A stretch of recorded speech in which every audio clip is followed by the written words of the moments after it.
Hola, buenas tardes. Bueno, vamos a ver. Ah, no, todavía no hay. Ah, sí, no hay asistentes todavía, qué raro. Ah, ahorita están entrando.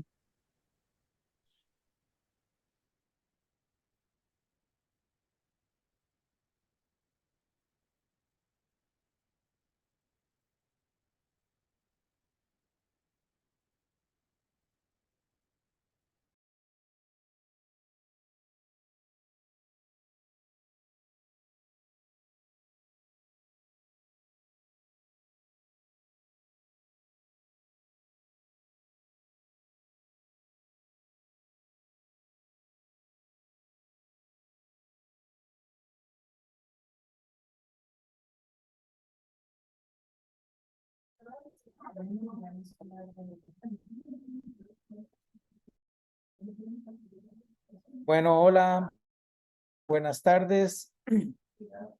De parte del Centro de Radiocirugía Robótica acá en San José, Costa Rica. Estamos muy felices de poder tener este webinar complementario con el de la semana pasada, con un tema sumamente interesante. Tenemos al doctor Alejandro Calderón, que nos va a dar esta conferencia.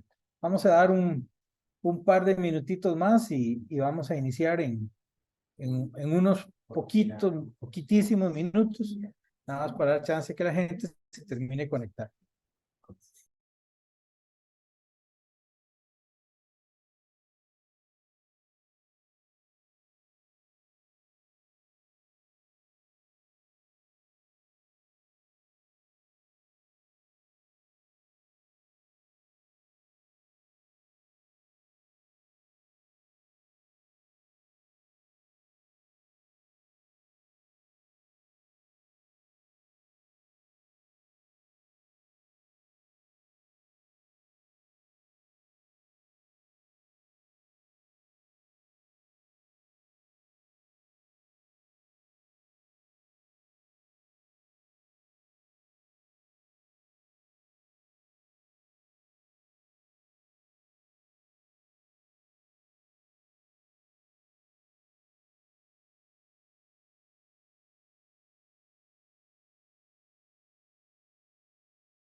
Bueno, creo que podemos empezar.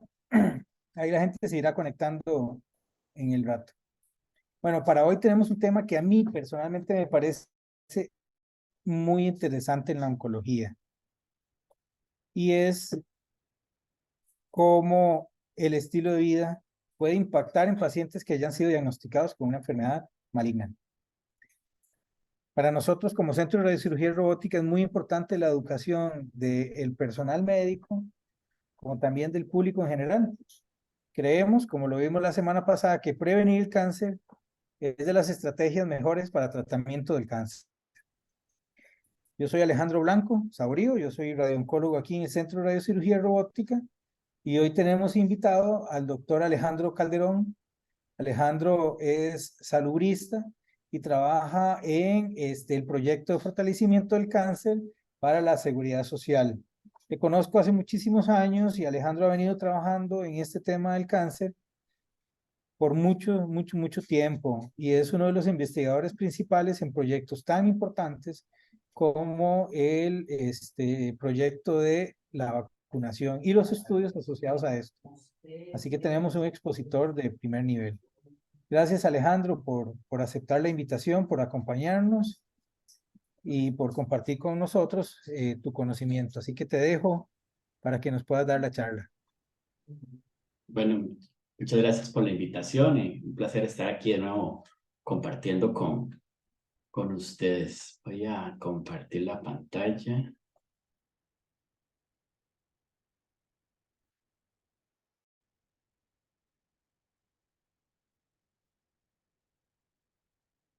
Ok. Bueno, yo les voy a hablar sobre hábitos de vida y su impacto en las enfermedades crónicas no transmisibles, puesto que es un tronco común, no solo del cáncer, sino de otras enfermedades crónicas no transmisibles como la hipertensión y la diabetes, que muchas veces están en conjunto, ¿verdad? Hay personas que son hipertensas y diabéticas y además pueden padecer un cáncer o que están en riesgo y todas tienen un tronco común en cuanto a los mecanismos de prevención y el impacto de los hábitos de vida en la misma. Entonces, bueno, lo que les hablaba ahora, cuando hablamos de enfermedades crónicas no transmisibles, que son estas, las enfermedades cardiovasculares, la diabetes, las enfermedades respiratorias crónicas y el cáncer, tienen asociados unos determinantes en común que están relacionados con lo que es la inactividad física, el uso del tabaco, la dieta inadecuada y el uso del alcohol. Pero básicamente estos 4 malos hábitos que podemos tener nos pueden llevar a padecer alguna de estas enfermedades o a empeorarla, ¿verdad? Si la padecemos y no tener un control adecuado. Entonces, pues hay que tener cuidado, ¿verdad? Más con la dieta principalmente y la poca actividad física que tenemos, porque según la Organización Mundial de la Salud, el riesgo de padecer algún tipo de cáncer en el mundo es para que de cada 3 personas, uno va a ser diagnosticado con cualquier tipo de cáncer. Y el riesgo de morir por algún tipo de cáncer es de 1 de cada 5. Entonces, esto lo convierte en una enfermedad relativamente común, ¿verdad? Y que nos va a acompañar como tal, y vamos a tener mucha presencia. Ya creo que todos conocemos pacientes o personas con cáncer o lo hemos vivido propiamente, ¿verdad? Para hablar de qué tan frecuente es. Y la mortalidad, ¿verdad? El problema es que la mortalidad que provoca esto, principalmente en la población prematura, lo que llamamos muertes prematuras, es decir, muertes que no debieron haberse dado, donde en este grupo principalmente el cáncer afecta al 45% de las personas que fallecen antes de los 65 años. ¿Y por qué es importante lo que son los hábitos de vida saludable? Bueno, son importantes porque tenemos que hasta un 40% de los diagnósticos de cáncer los podemos atribuir a alguna de los hábitos de vida saludable. Aquí podemos ver, por ejemplo, que es el celeste, que es el más grande, que está relacionado con una mala nutrición, ¿verdad? El cual a través de los años, desde 1990 hasta el 2019, es uno de los principales factores que tienen que ver con un riesgo atribuible. Cuando hablamos de riesgo atribuible es la explicación del por qué se da una enfermedad, pero en este caso del cáncer, pues podemos ver que los factores dietarios o las dietas inadecuadas tienen un peso muy importante, el tabaco también, que es azul celeste más oscuro, y el alcohol también. Y tenemos otros que son relacionados indirectamente con la inactividad física o con una dieta inadecuada, que son bueno, la baja actividad física, que es este color violeta, ¿verdad? O morado claro, y que es más moradito, que tiene que ver con un alto LDL, que es el colesterol, lo que la gente conoce como el colesterol malo, ¿verdad? Entonces, pues tener un descontrol, tener una inactividad física, un mal peso, una dieta inadecuada nos puede llevar a tener niveles altos de colesterol y esto también puede ser un riesgo alto. Y este verde que tenemos aquí pues es un alto índice de masa corporal que está relacionado igual con una dieta inadecuada y con una vida sedentaria. Entonces podríamos decir básicamente que un 32% de la explicación de los cánceres que se dan están relacionados con factores de dieta, un 14% por glicemias elevadas, un 12% por tabaco, un 11% por un índice de masa corporal alto, un 7% por alcohol y un 4% por una baja actividad física. Es decir, que si nosotros controlamos todos estos malos hábitos y los convertimos en hábitos adecuados, podríamos disminuir y de forma importante el riesgo de padecer algún tipo de cáncer. Pero no solo eso, sino que si ya estamos diagnosticados por algún cáncer, ¿verdad? Podemos mejorar o tener un adecuado control del mismo, ¿verdad? Y además evitar que tengamos enfermedades concomitantes como la hipertensión o diabetes o alguna enfermedad respiratoria crónica que nos complique el seguimiento y el tratamiento del cáncer. Entonces, pues es importante ver cómo estamos en el país. Vean que apenas, bueno, por ejemplo, en cuanto al consumo de tabaco, el 13% de los adultos consumen tabaco, siendo más son hombres que mujeres. Un 18% de los hombres adultos fuman, ¿verdad? Este porcentaje ha disminuido de forma importante desde la ley antitabaco, pero sigue siendo un número importante. Apenas un 35% de las personas, principalmente hombres, vean las mujeres apenas un 30%, apenas un 35% de las personas consumen las cantidades adecuadas de frutas y verduras en su dieta diaria. Cuando hablamos de consumo adecuado es de comer 5 o más porciones de frutas o verduras al día. El consumo de alcohol en los últimos 12 meses, vean que es importante en el país, un 35% de las personas dijo haber consumido alcohol en los últimos 12 meses, siendo casi un 50% los hombres, un 44%, es decir, que casi 1 de cada 2 hombres ha consumido alcohol en los últimos 12 meses. Y por el contrario, 1 de cada 2 adultos no hace ningún tipo de actividad física o tienen una actividad física baja. ¿Y a qué nos lleva eso? A una obesidad, ¿verdad? Entonces tenemos que el 30% de las personas en Costa Rica, que son datos de Costa Rica, son personas obesas. Si le agregamos el sobrepeso, este dato llega hasta un 70% de personas que están en sobrepeso y o obesidad. ¿Y por qué es importante esto? Bueno, el índice de masa corporal está muy relacionado con el peligro de morir por cáncer. Entre más alto sea el índice de masa corporal, el índice de masa corporal es la relación entre el peso y la estatura, entre más alto sea, mayores son las posibilidades de que un cáncer nos provoque muerte. De ahí la importancia de, pues no solo prevenir o tener un peso adecuado, que eso es con una dieta adecuada, con ejercicios, con una vida no sedentaria, sino que incluso si somos diagnosticados, tenemos que tratar en lo posible de mantener un peso adecuado o disminuirlo, porque eso nos va a mejorar las posibilidades de sobrevida. Y esto entonces es importante, ¿verdad? Porque sabiendo que los hábitos de vida nos afectan de esta forma, podríamos decir que 1 de cada 3 cánceres son evitables con prevención, ¿verdad? 1 de cada 3 los podemos mejorar y pronosticar adecuadamente y a 1/3 les podemos dar de calidad de vida con hábitos de vida saludable igual, ¿verdad? ¿Y esto por qué es importante? Bueno, ahora hablarles algo un poco técnico, pero es para que lo entiendan, ¿verdad? Sobre los genes y el cáncer. Entre el 1 y el 10% de los casos de cáncer se atribuyen a mutaciones en células germinales. ¿A qué me refiero con esto? Cuando hablamos de que el cáncer es hereditario, en realidad apenas podemos atribuírselo hasta un 10% del cáncer. Es decir, que el otro 90% de los diagnósticos de cáncer no están relacionados con algo hereditario, sino con algo que está relacionado con el ambiente que nos rodea y que es el que puede provocar que haya algún tipo de cáncer. Y esto es porque cuando hablamos de que el cáncer es una enfermedad genética, que genética no es lo mismo que hereditaria, ¿verdad? Sino que es una acumulación de mutaciones o alteraciones en las células, algo que llamamos células somáticas, que son las células que tenemos después de nuestra concepción, ¿verdad? Entonces, que son células diferentes en todas partes del cuerpo y se empiezan a dar mutaciones o cambios en el ADN de las células, que son las que pueden provocar el cáncer.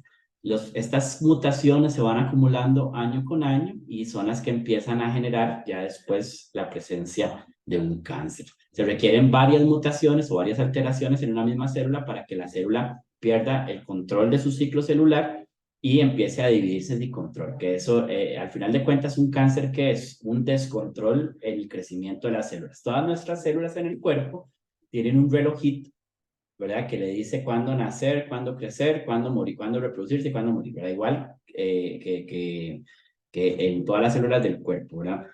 Entonces ellas ya tienen un periodo en el que tienen que vivir. Cuando empezamos a tener mutaciones, estas mutaciones lo que hacen es descontrolar ese relojito y entonces la célula ya no sabe cuándo tiene que morir y sigue creciendo y se empieza a reproducir y reproducir y es cuando tenemos entonces un acúmulo de células inmaduras incluso, ¿verdad? O sea que no son las mismas células iniciales, sino que ya son deformes y eso es lo que genera un cáncer. ¿Y por qué se dan estas mutaciones? Bueno, como les decía, un 10% por cuestiones hereditarias, pero un 90% por lo que nos rodea, por el ambiente. Entonces, todas estas mutaciones se van dando por alteraciones en cuanto al ambiente, y cuando hablo del ambiente me refiero a lo que generamos nosotros, es decir, con un peso inadecuado, con una dieta inadecuada, con fumar, con tomar. Entonces esto empieza a generar mutaciones y empieza a acelerar el proceso de que se pueda provocar una presencia de cáncer. Entonces, otra cosa, y que no podemos controlarla a esto, ¿verdad? Es el cáncer con la edad. Hay una estrecha correlación entre la incidencia del cáncer y la edad. Es uno de los pocos factores que nosotros no podemos controlar, pero significa que conforme vayamos envejeciendo tenemos que ir haciendo previamente cambios para que este factor, que es la edad y que no podemos controlar, no nos afecte tanto, ¿verdad? Pero está más que claro que entre más edad tengamos, mayores son las posibilidades de que seamos diagnosticados con algún cáncer. Entonces, esto implica que indirectamente tenemos una responsabilidad personal en nuestro riesgo de cáncer, ¿verdad? Pero aquí viene lo importante. Muchos de estos cambios, y esto es algo que se descubrió recientemente a finales entre el 2010, 2011 más o menos, muchos de estos cambios no se dan en el ADN de la célula, sino que se dan encima del ADN, algo que llamamos epigenética. Y contrario a los cambios que se dan en el ADN, que son mutaciones que no se pueden revertir, los cambios que se dan en esta parte, lo que llamamos la epigenética, esos cambios sí se pueden revertir. Entonces, por ejemplo, una persona que fumó durante toda su vida, por ejemplo, si esa persona hoy en día deja de fumar, dentro de 10 años su riesgo de padecer cáncer de pulmón es el mismo del de alguien que nunca ha fumado. ¿Por qué? Porque muchos de esos cambios que se dieron en esas células pudieron ser revertidos por el hecho de quitar el factor estresante que hacía que se hicieran esos cambios en las células. De igual forma, una persona que logra bajar su peso, por ejemplo, que empieza con una dieta adecuada, que mantiene un peso adecuado, que empieza una vida activa, puede empezar a cambiar estos cambios, a eliminar estas mutaciones epigenéticas que llamamos, y eso nos puede llevar a revertir la posibilidad de que tengan algún cáncer. O si ya tienen un cáncer, nos disminuye la posibilidad de que hayan recidivas a futuro, y también de que el tratamiento actúe de forma adecuada. Ahora más adelante vamos a ver la importancia del ejercicio y la dieta en personas con cáncer. Entonces, en teoría, un cambio en los estilos de vida o en los hábitos de vida tiene la capacidad de revertir estos cambios epigenéticos. ¿Y cuáles son los factores de riesgo comunes? Bueno, entonces tenemos algunos que tienen que ver con condiciones de vida, que podemos cambiar algunos, otros no. Evidentemente la edad no la podemos cambiar, ni nuestra herencia, pero sí podemos cambiar lo que es la exposición ocupacional, radiaciones, químicos o algunos tipos de virus, ¿verdad? O protegernos del sol, por ejemplo, lo que son las condiciones ambientales, exposición a rayos ultravioleta, o exposición a ciertos virus y bacterias, y otros que definitivamente son los que más podemos controlar, que son la obesidad, el sedentarismo, el alcohol y el tabaco. Y hablando de cánceres específicos, algunos factores de riesgo para algunos tipos de cáncer, por ejemplo, el cáncer de próstata, su incidencia aumenta en forma clara luego de los 50 años. Aquí sí hay un factor importante, si hay historia familiar. Es decir, si una persona tiene un papá o un hermano con cáncer de próstata, entonces puede que esté presente hasta en el 25% de los casos el que algún familiar más tenga cáncer, ¿verdad? De hecho, si tiene dos familiares, aumenta su riesgo 5 veces. Y si la persona es negra, pues su riesgo es mayor también. O sea, ¿qué pasó aquí?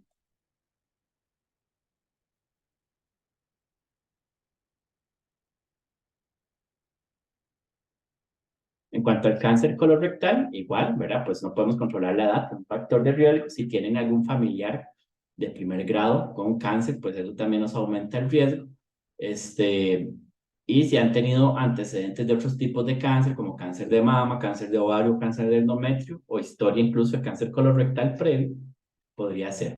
Pero hay algunos factores de riesgo que podemos controlar. Por ejemplo, una persona que consume alcohol tiene un riesgo de 40% más de padecer un cáncer de colorectal o de volverlo a presentar con respecto a quien no toma.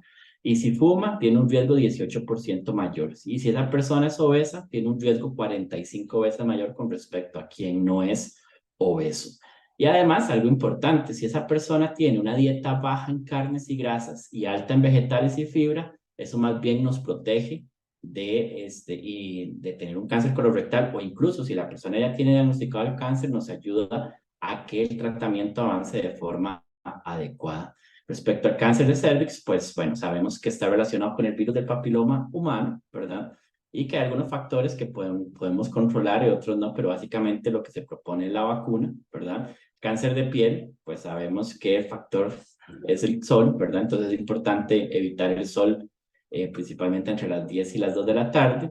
En cuanto al cáncer de mama, pues hay algunos factores de riesgo que podemos controlar y otros no, ¿verdad? Hay algunos factores como factores reproductivos, es decir, si tuvo la menstruación muy temprano, si tiene ciclos menstruales regulares, y si tuvo su hijo hasta después de los 30 años o no tiene hijos, o si se menopausia es tardía, todo esto no lo podemos controlar, ¿verdad? Pero bueno, el uso de anticonceptivos orales sí podría controlarse, ¿verdad? Igual el consumo del alcohol, una dieta inadecuada y obviamente el peso también es un factor que podemos controlar para personas que no han tenido cáncer, que lo tienen, para evitar que les aparezca en otro lado incluso o en la misma mama. En cuanto a cáncer gástrico, el principal factor asociado es consumir comidas ahumadas o saladas, ¿verdad?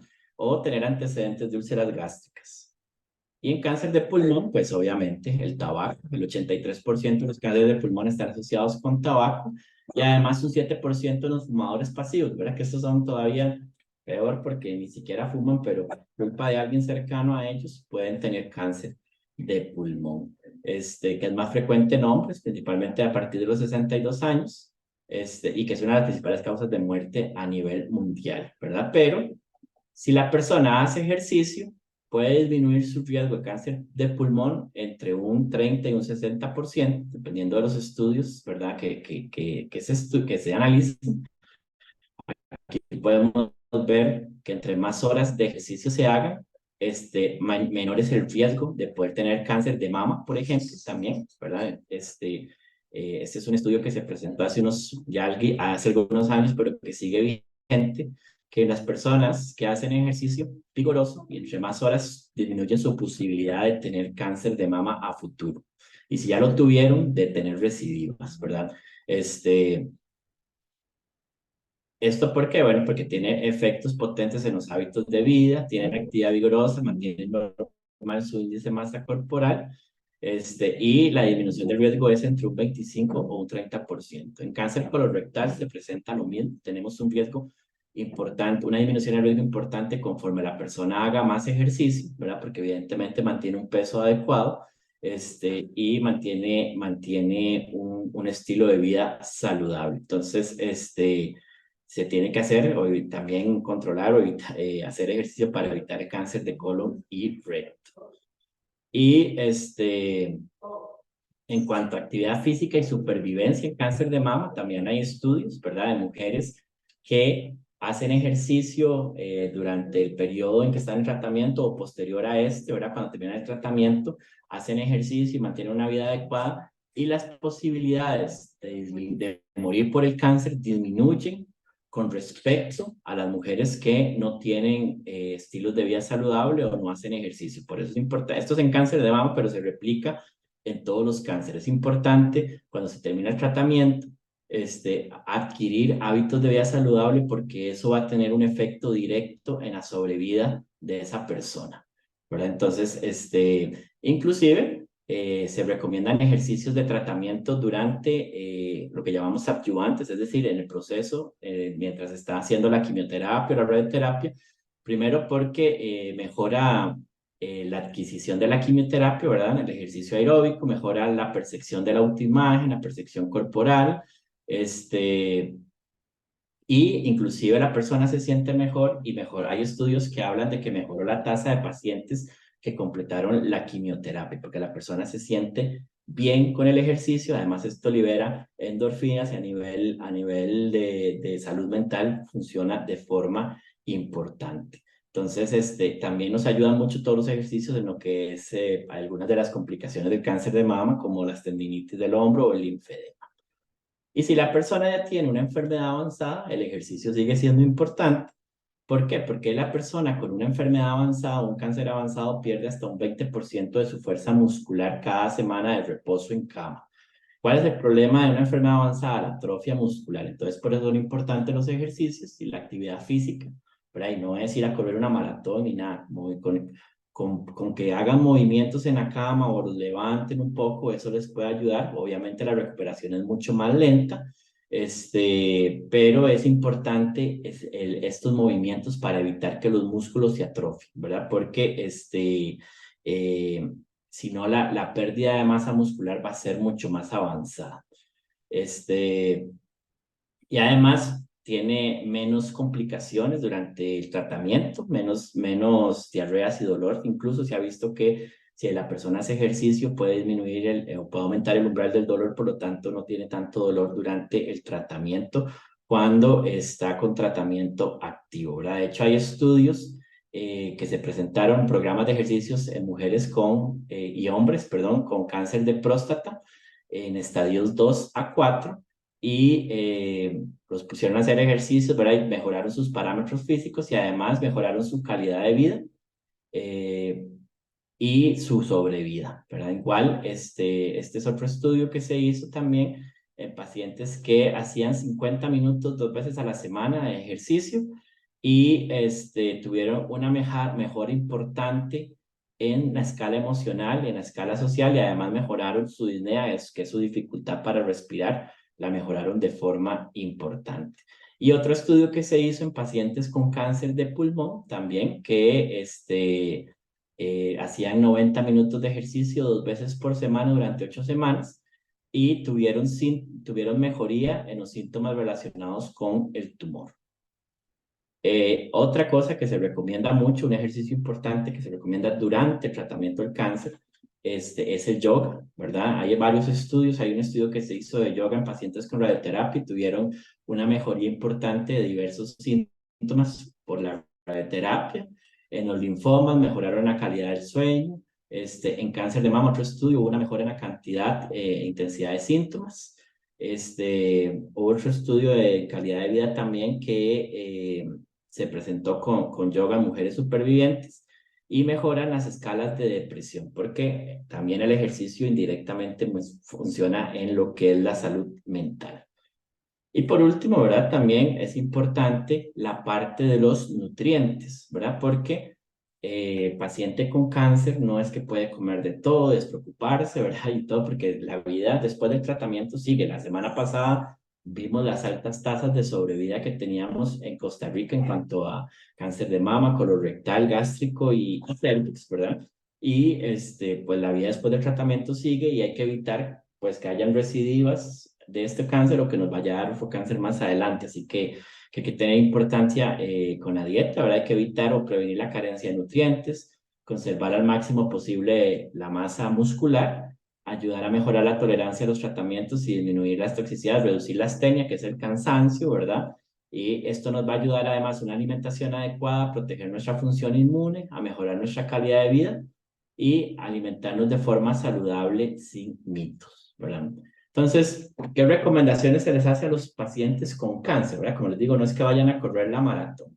Cosas sencillas, usar las escaleras en lugar del ascensor. Si tienen la capacidad, pueden ir a un destino caminando o en bicicleta, hacer ejercicios como el yoga que les mencioné con la familia, con amigos, con colegas. Programar 10 minutos de ejercicio en su jornada o un paseo rápido, visitar amigos o colegas, en lugar de enviarles un correo electrónico, ¿verdad? Programar vacaciones activas en vez de viajes en automóvil. Pueden usar un podómetro, ¿verdad? Y observar la evolución diaria de sus pasos.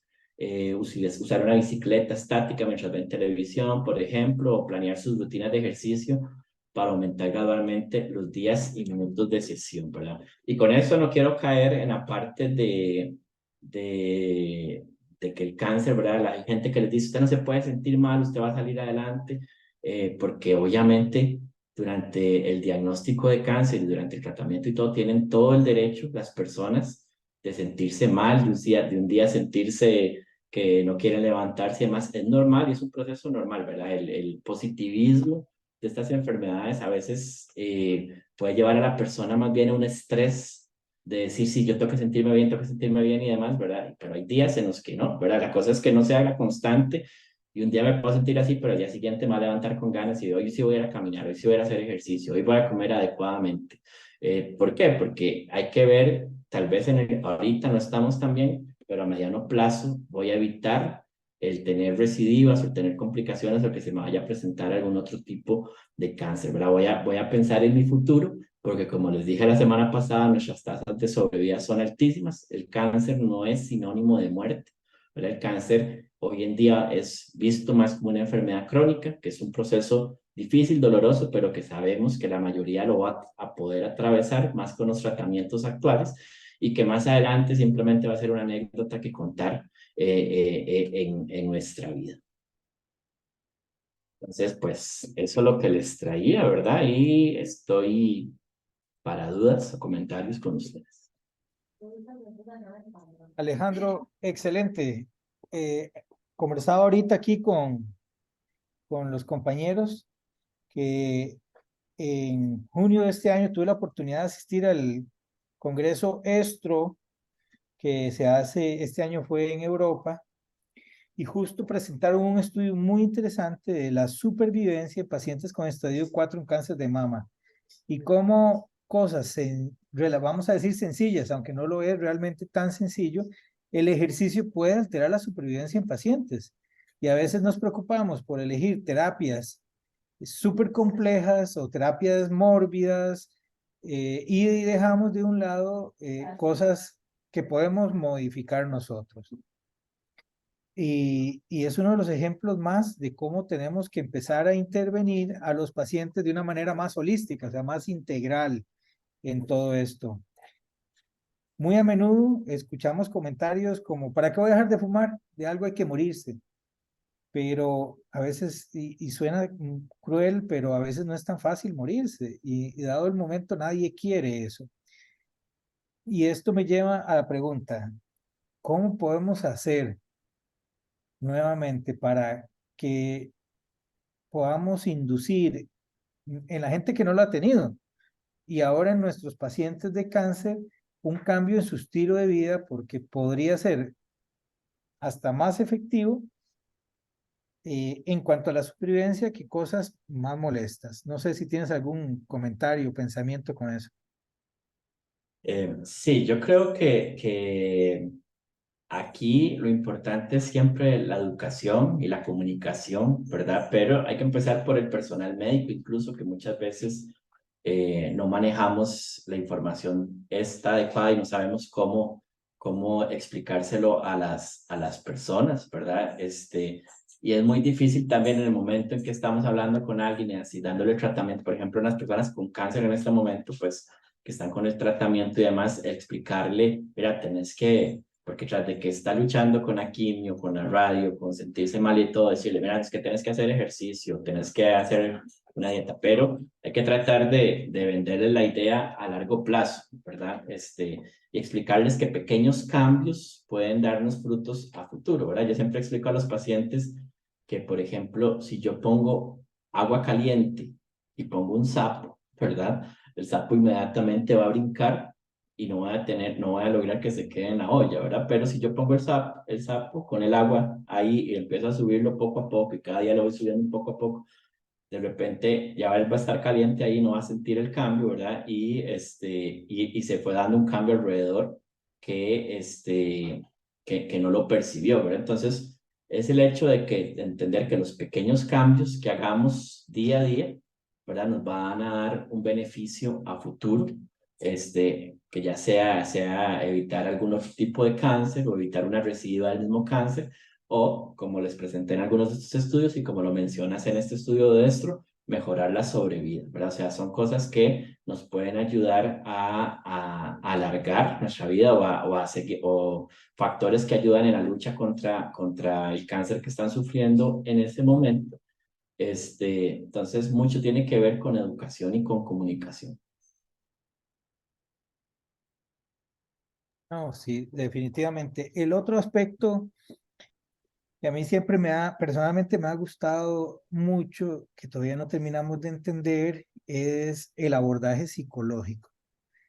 Los pacientes con cáncer se enfrentan a temores, ansiedades, angustias, preocupaciones. Los efectos de esto, de este estado emocional sobre el cerebro, pero además sobre el resto del organismo, todavía no los entendemos bien, ni sabemos cuál es el impacto. Lo que sí es que tienen un impacto, no solo a nivel de tolerancia de los tratamientos, porque no es lo mismo un paciente que tiene una actitud, tolerar un tratamiento, que un paciente que está sufriendo mucho emocionalmente. ¿Qué nos cuentas de esta parte? Porque también es estilo de vida, ¿no? Sí, bueno, iba a meter algo de eso porque es un tema que se desarrolla poco, pero daba para otra charla por completo, ¿verdad? Que es el impacto de la salud mental en la salud física, ¿verdad? Hay mucha evidencia, hay varios estudios que demuestran que el hecho de cómo asumo la enfermedad, y no solo desde la perspectiva personal, sino del apoyo o el entorno que tenga esa persona para asumir la enfermedad, tiene un impacto importante en cómo el tratamiento va a evolucionar y en cómo esa persona puede mejorar su sobrevida incluso, ¿verdad? No se tienen claros aún los mecanismos del por qué, ¿verdad? Cómo impacta o cómo correlaciona el tener una mente positiva que llaman, ¿verdad? Con una mejora en la parte física, pero sí hay evidencia de que así es. Y por eso les mencionaba incluso lo del ejercicio, porque el ejercicio indirectamente impacta en la salud mental y mejora el hecho de que esa persona se siente mejor para poder afrontar la enfermedad. Yo creo que el proceso va por esa parte de la aptitud para afrontar la enfermedad, de no echarse a morir, ¿verdad? Aunque sin caer en lo que llaman a veces la dictadura del positivismo, ¿verdad? En decir que todo es perfecto, se tiene que sentirse bien así todo, porque tienen todo el derecho de pasar todas las etapas del duelo que uno pasa cuando tiene un diagnóstico de esta índole, ¿verdad? Entonces, es el derecho de sentirse un día mal, ¿verdad? O varios días, pero no quedarse ahí, ¿verdad? Sino levantarse, y es fundamental, porque también hay estudios que hablan de eso, de cuánto puede mejorar el tener un entorno adecuado, ¿verdad? O una red familiar adecuada o de amigos con respecto a quienes no la tienen para poder conllevar estas enfermedades. Perfecto, Alejandro, gracias. Nada más recordarle a todas las personas que esta presentación va a quedar grabada en nuestro canal de YouTube, Centro Internacional de Cáncer, Centro de Radiocirugía Robótica acá en San José. Alejandro, me encantan estas charlas.